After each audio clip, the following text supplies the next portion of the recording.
Welcome to Accounting 100 Practicum Week 3, Employees and Payroll Records. Employers must keep important personal and payroll information for each of their employees. It is required by federal, state, and local laws.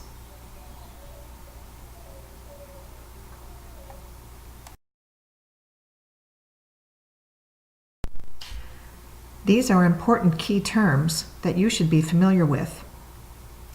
Anyone who starts a business and has people working for them should also know the difference between an employee and an independent contractor.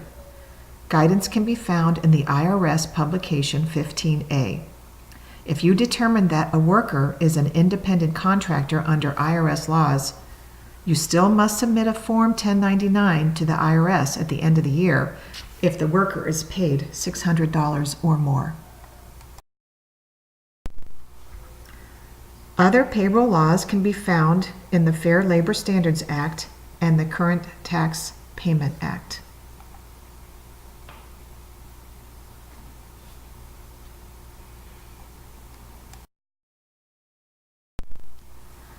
Pause the PowerPoint to read about the Social Security Act and Social Security tax and Medicare tax.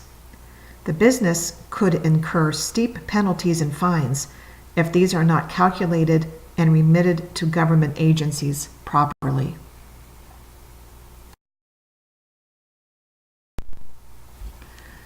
Employers also must match the FICA taxes that are withheld from the employee's paycheck.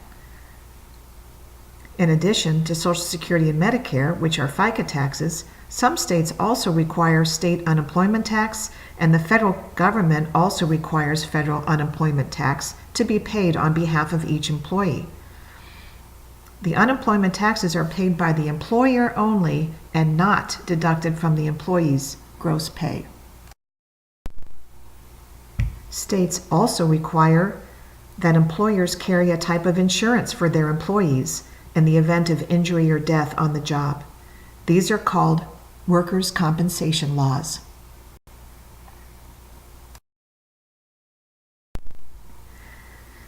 How do employees get paid? First, let's take a moment to see the distinction between salaried employees and hourly employees. Salaried employees are usually paid an annual salary and can have a contract. Wages are paid to skilled or unskilled labor and are paid on an hourly basis at an hourly rate. There are other ways to compensate or pay employees, such as commissions and bonuses.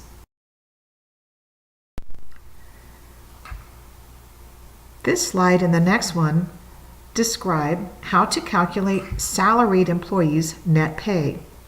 Pause the PowerPoint on each of these slides to follow the steps for the calculation.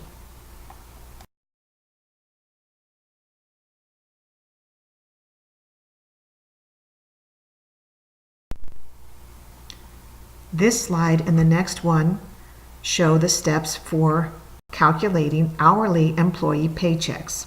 Pause the PowerPoint on each slide.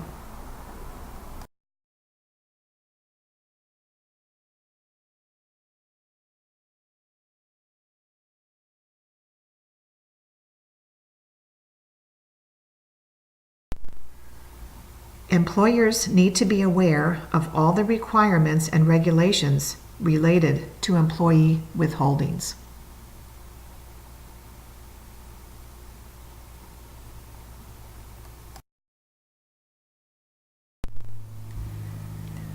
Publication 15, the IRS publication, also is known as the Circular E, and it contains extensive, important information for employers. You can use the website listed here to learn all the rules and regulations.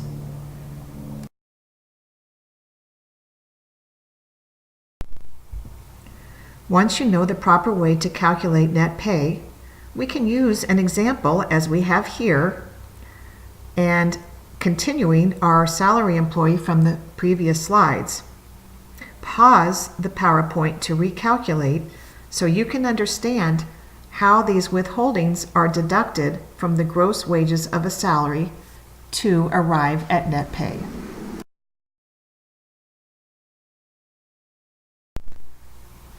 Here is the calculation of the net pay for our hourly employee from the previous slide example. Pause the PowerPoint so you can understand how the deductions are made from the gross wages to obtain the net pay. Remember, net pay is the amount of take-home pay for our employee. There are many software programs, such as QuickBooks, that can assist employers in calculating employee paychecks.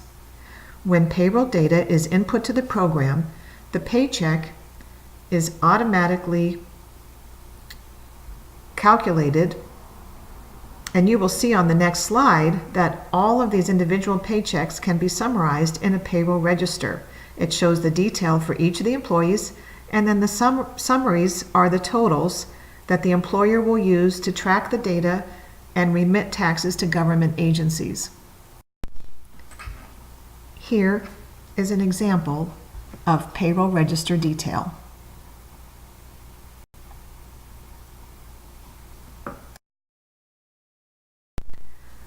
So the payroll register summarizes the paychecks from each individual employee into the payroll register.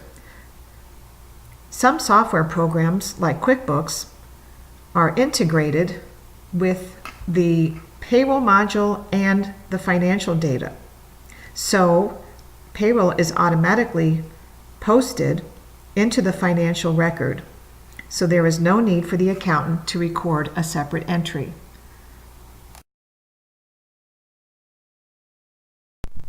Here is another payroll check example.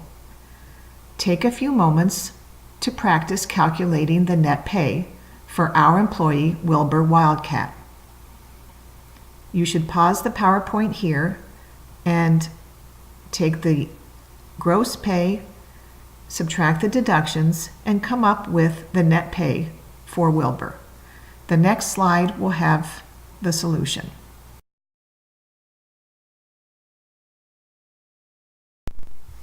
How did you do? Did you calculate a net paycheck of $395.19? If not, go back and follow the steps from the previous slides to calculate the correct net paycheck.